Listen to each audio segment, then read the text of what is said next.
You can tell it's a proper fail run because some helper inexplicably managed to cut my hand already, but minor.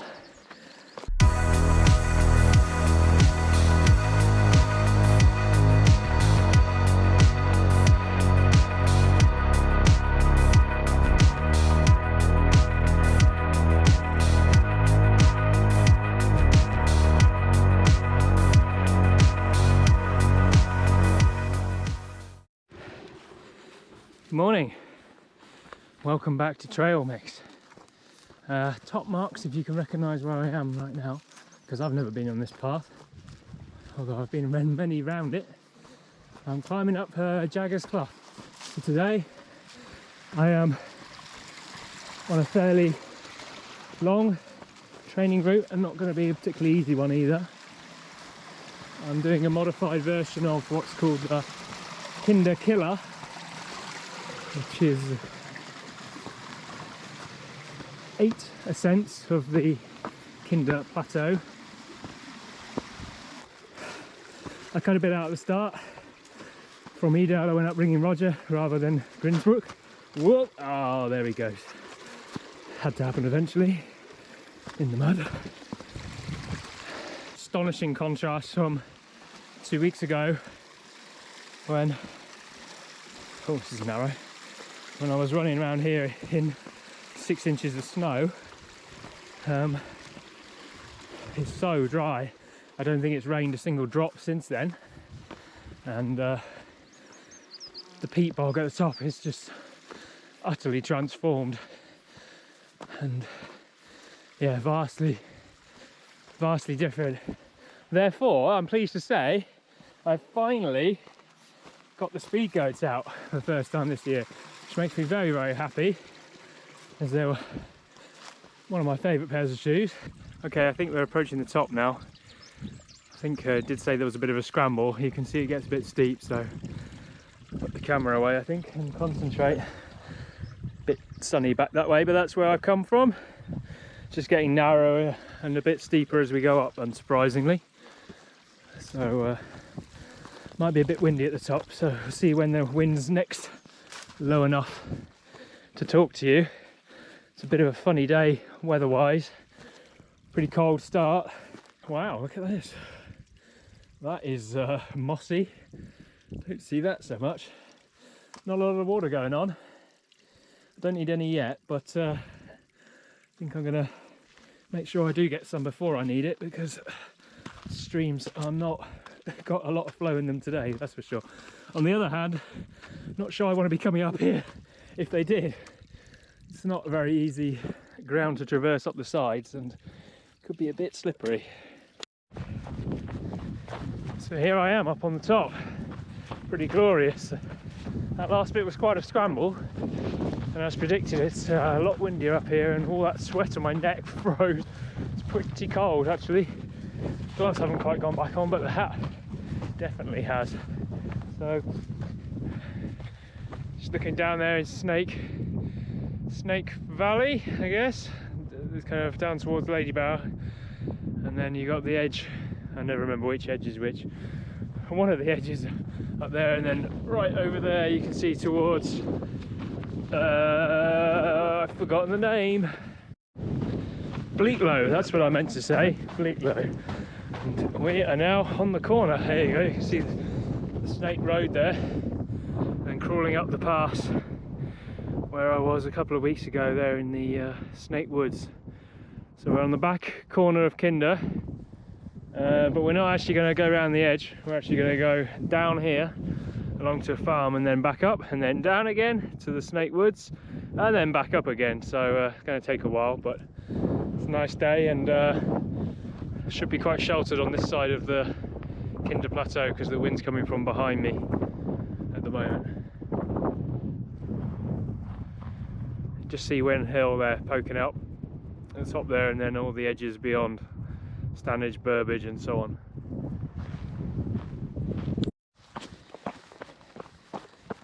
So here we are heading down the back of Kinder, come off the plateau, back into the shelter. It's now hot again. I'll take this jacket off in a minute. Whoa, a rough old path. Not actually been this way before. I've been on this path before, but not this far. and I think it's an old Roman road possibly, but not a very straight one. And we are descending down before we start to climb back up to the plateau for number 3. I think so far on the timing I'm a bit behind. I'm not sure I'm going to get around the whole of this route, but I've got 4 easy shortcuts towards the end that each cut off a climb and a bit of distance, so it's a pretty easy one to shorten, so shouldn't be a problem. Okay, we've just reached Ashop Farm, just gone around the edge of the farm, not through, and then heading up. Oh, you hear the moorland birds, there it is. Too small to see, but hopefully you can hear it. Ornithology is not one of my specialities, I'm afraid, but someone can tell me in the comments what that is. That'd be good.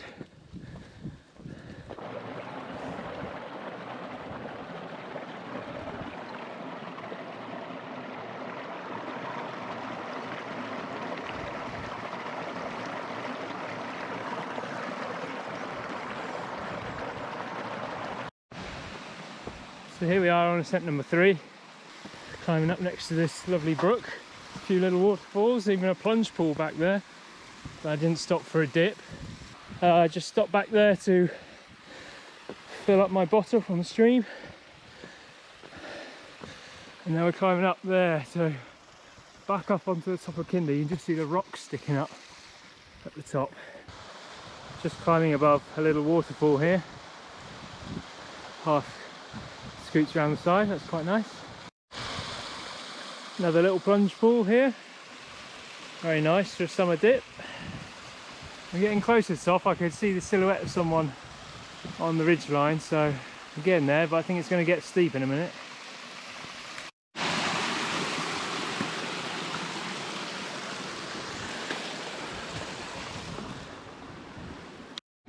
So we've reached the Kinder sheep fence. You can see it going all the way up there the hillside. So the top of Kinder is not grazed to preserve the wildlife, I think. So there's this fairly substantial fence round, although I must say I would have thought a sheep could get around that bit quite easily. I think I could manage it, so it's a bit odd. Never mind.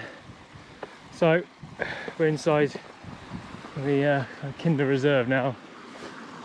Still a bit of a climb to go though. Getting a bit tricky to see with the sun, but there's quite a nice cascade there on that rock down to the stream.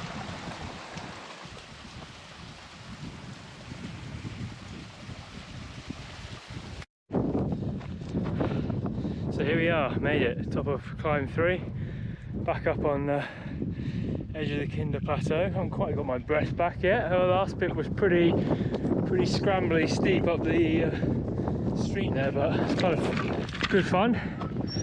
Right, along, and then not too far away till we start heading back down for another climb. Whoopie-doo. Pretty big, crazy rocks with holes in them. I think these are the seal stones from memory. They've got a lot of holes, they're more like Swiss cheese stones. Okay, so this is where we're going down now, and we're going to go down. I think there's the Snake Inn down there. I'm not sure if we go quite that far. And then you can actually just see the path we're going to come up. It's kind of just up the top of that ridge along, and then we're going to climb up to Fairbrook Naze, which is that headland there. Here we are at the Kinder Plateau. This is the sheep fence here, so we're coming below the sheep fence onto the open moor now.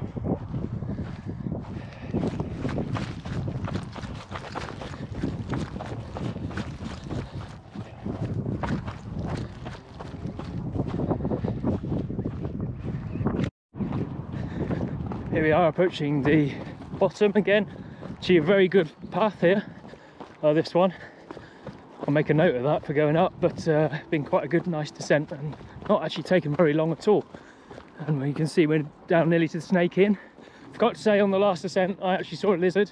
Unsurprisingly, didn't get it on camera because they don't tend to hang around for very long. That was quite nice in the sunshine. Now then, how do you cross this stream?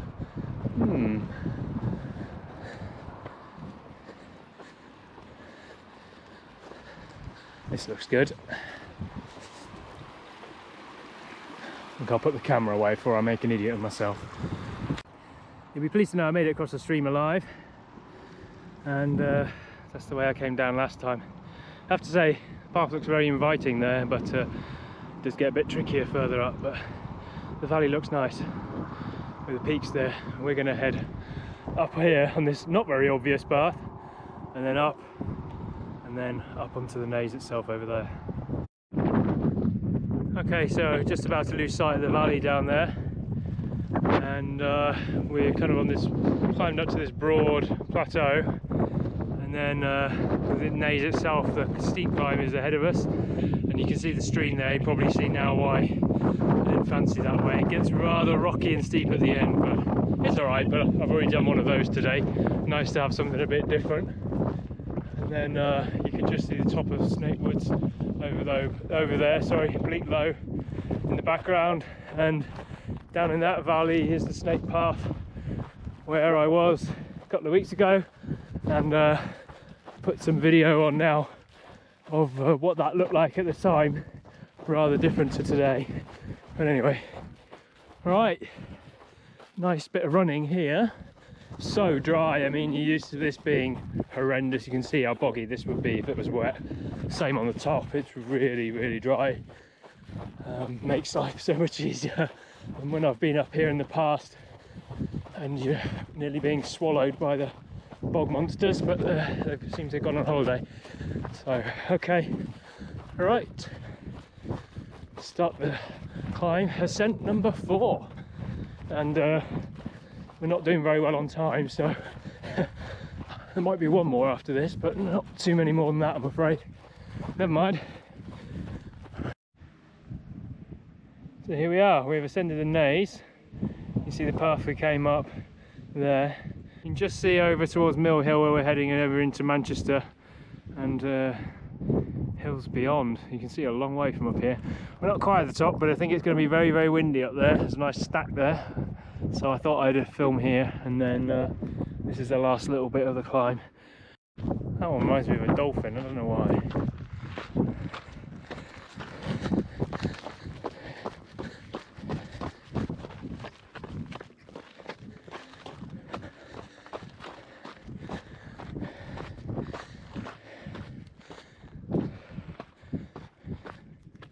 More crazy rocks. Wow, okay, so you can now see the cars parked on Snake Road, so that's where the Pennine Way crosses the Snake Road. This would be a bog of oblivion normally, and you'd be trying to skirt around it, but today, piece of cake, lovely and spongy as well. Another crazy outcrop, plenty of those along here. Right, I need to get my head down and get moving. It's so easy to slow down on this landscape, look at the things and dodge this and dodge that, and hours can go by quite quickly. A little bit of a nicer path. Right, Manchester now fully in view there, very hazy, but you might be able to make it out. Now you can see the whole flank to the back corner of Kinder there. And Mill Hill is now visible too. I think what I'm going to do is take the Pennine Way around Kinder Downfall, maybe all the way to Jacob's Ladder, go down Jacob's Ladder, and then there are a couple of climbs I can do there. There's one straight after Jacob's Ladder, or there's one slightly later from, I forgot what the name of the place is now. Anyway, up to Grinslow Knoll at the end, which I could also do. But here we are. This is the Pennine Way. That is the back side of Kinder done. Whew. So here we are. 50 yards, the view changes completely. Now we've got to the corner. Suddenly we're above Hayfield. You can see South Head and Mount Famine there and there. Back over towards Chapel, Chinley Churns. And again, I'll show you some footage or some pictures at least of what they looked like 2 weeks ago when it was all covered in snow and I was coming up here. A pretty nice view. Not done much filming because I've been trying to get on with it, and it's quite windy and very busy up there on the Pennine Way, but we're going down Jacob's Ladder, or the alternative Jacob's Ladder actually. And then actually, oh, there's me in reach sending a message. The penultimate climb is meant to be actually where those people are. Just on that wall. I think actually the official route goes up the left side. I've done both in the past coming down, and the path on the right hand side's quite a lot better once you get higher up. They're not too bad to start with. So I'm really running out of time now, unfortunately. It's a long way along the top there, I always forget. What I'm going to do is I'm not going to do this one. I'm going to go easy route back to Upper Booth, but then I am from the bank there, I'm going to go up to Grinslow Knoll and then back down to Edale, so I will get one more climb in. You see Mam Tor there in the distance, you just see the cars reflecting on the near the top of the col. But lovely day. Right, get down this last rough bit and then I can open it out a bit on the nice path for downhill as well. It'll be a nice nice change for a smooth path. It's been pretty hard going today. I'm actually pretty glad I did the Pennine Way south to north. This is a pretty nasty little kick at the end here. On the other hand, not as bad as where I'm going up there. Oh dear. Haven't really shown myself any of this video. I don't know why, there's not much to look at. Anyway, here I am. Trusty Salomon cap as usual. Kit, Salomon Advanced 5. Vest, just an old Mizuno running top, nothing special. Got my trusty Lecky poles, and they are being held in my GPS belt very well today. Nothing falling out, all good. And just some normal Adidas running tights. Again, nothing too fancy. And the speed goats, of course. Gotta love the speed goats. Right, last climb, poles in. Let's do this.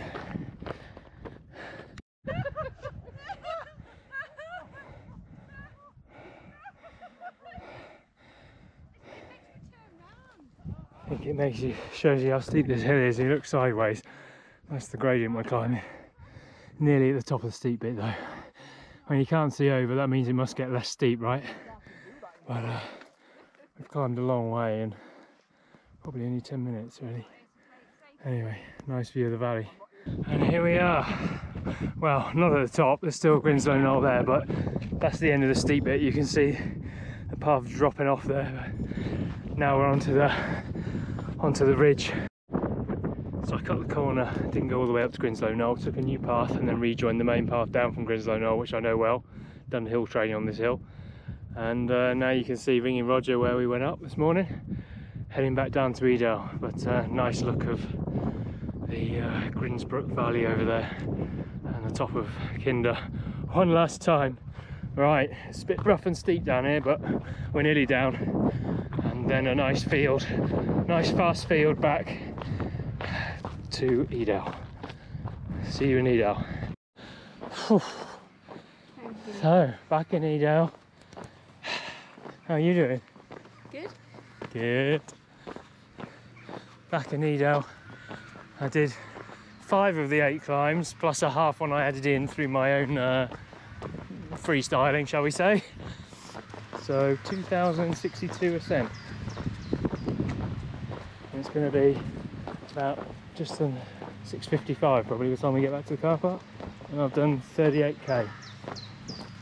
So not a bad little jaunt. Pretty tough going. My legs are tired.